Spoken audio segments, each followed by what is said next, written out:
you so calm? So I explained. And he said, wow. Now it doesn't work all the time, so it was like, it wasn't so bad also. But it worked. I was totally calm because I was expecting the pain. Usually we expect the pain with fear. I was expecting the pain so I could take the pain of the others, so there's no fear. Do you see the technique behind all this? Or no? What is it that you don't see? That you expect that If you're at the dentist, if there's pain, whether you want it or not. So if you sit there with fear that it will come, it makes you all tense, and the pain is worse. And the work of the dentist is very difficult, because you flinch at every little thing. You flinch even before the pain comes, isn't it? Whereas if you say, okay, if there is pain, I will use it to take the pain of all the others. You're waiting for it with openness. Because if it comes, it comes. You have no choice. Do you see it now? So then you don't flinch. Maybe. If it's not too big. At least with the little pain you stay calm. Say, wow, great, works. Pain is coming. Okay.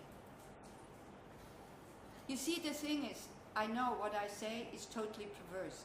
This is why it would be great if we have people on the course who do this practice regularly, and then they can confirm to you what happens.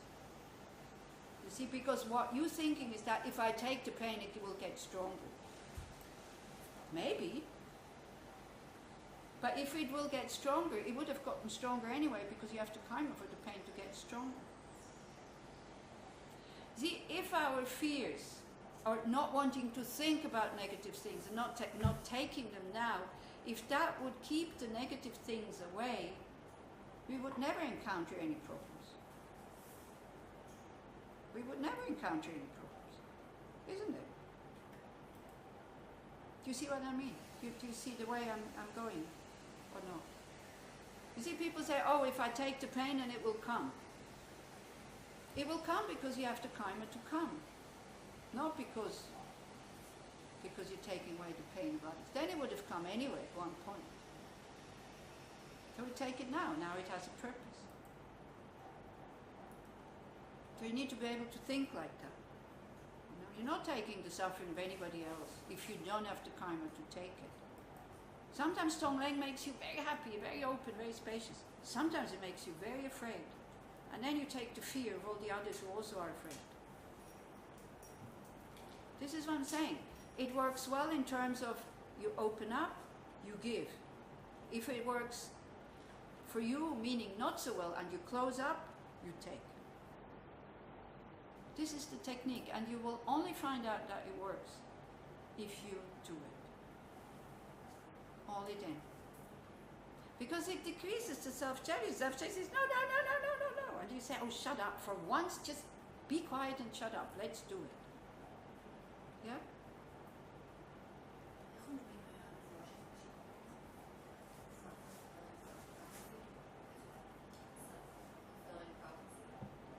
Huh? What? She's asking me to say that it's... She? The Lord asking me to say that it's a kind of self-fulfilling prophecy. Oh, it's not. Karma is a self-fulfilling prophecy, yeah. Karma is. Our negative and positive actions have the promise that they will bring results. So if you see that as a self-fulfilling prophecy, yeah. You see, in Buddhist terms, nothing. It's 12 o'clock. We need to go and eat. Nothing happens where your mind has not created the cause. Nothing. Otherwise, it's like having a earth and there's no seeds in it, and you put water and the sun is shining and nothing grows, and why is nothing growing? You see, with material things we understand very well. Nothing exists without a cause. For our happiness and suffering, we think what? Given by God? That's a view, but it's not the Buddhist view. The Buddhist view is the mind was creating the situation through past actions, either in this life or in previous lives. Now, I'm not saying that that's the right view and that our suffering and happiness is given by God is the wrong view. I don't know. I have no idea. But for me, this view about I'm responsible for my happiness, I really like that one. Because we want to be in control, we want to have power, so that gives you the power. Finish with the victim.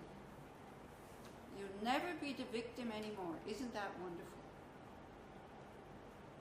And you can prevent from being the victim by stopping negative actions. Gives you a lot of power. But you need to be happy with that view, otherwise it won't work. So if you have if you talk about prophecies and things like that, that means you do believe in a higher force that gives you these things. Or you believe in coincidence. Now that would not be the Buddhist view. So it would be very difficult for you to practice the Buddhist path, to be quite honest. If you cannot come round to this, we have Daily's law of cause and effect. Because either, you see, it's not like a law in a country where that law applies for some people and not for others. If something is a law, either it applies for all the things or it doesn't apply. You can't say, yeah, for some yes and for others. Others is coincidence. That's not logic. Okay? So let's offer the food that we will eat down there. By thinking about our objects of veneration. As a Buddhist, you have objects of veneration, the Buddha, Dharma, the Sangha, and all the bodhisattvas, all the people on that path. So we think we offer them all the delicacies that are existing in this world, and first we say thank you. We say thank you to Mother Earth, that we just take, because Mother Earth can survive without us in a really good way, much better than with us. And we think we're the ones who are superior, and we hardly ever say thank you. We say thank you to all the beings who have produced the food, have planted it, transported it, the mothers, their parents and their parents and their parents. And we offer it on behalf of all the hell beings, all the hungry ghosts, all the animals, all the humans, all the asuras, suras, and the bardo beings. For the short-term result that we see the food as nourishment and not a source for happiness, so that we use it for what it's for, to keep a healthy body. And for the also short-term result that everybody has free access to food and nobody needs to suffer because of the food. Nobody needs to kill, nobody needs to steal, nobody needs to get killed in order to get food. And for the long-term result, of course, that we have enough merit and positive energy to attain enlightenment in order to lead all these beings to that state. May the food that we are eating, may we see it as medicine, as nourishment, not a source for happiness, because we have much better sources for happiness. And may the food that we're eating not create allergies or addictions. Tempalame Sangye Rinpoche, Kyopalame Damche Rinpoche, Tempalame Ketun Rinpoche, Kyatne Kuncho Sumla Churpar Gu. Om Ahum, Om Ahum, Om Ahum. Okay. Thank you very much. Now we need to go very quickly. So that they don't have to wait for us. Offering the food in this way, if you have a problem with food, if you have addiction, or if you are anorexic or whatever, offering the food that you're eating to the Buddhas and the Bodhisattvas, they say it cuts through these problems that we have with the food. And we start to see it as nourishment. We're not so fascinated by it anymore. Whatever comes is good, is good.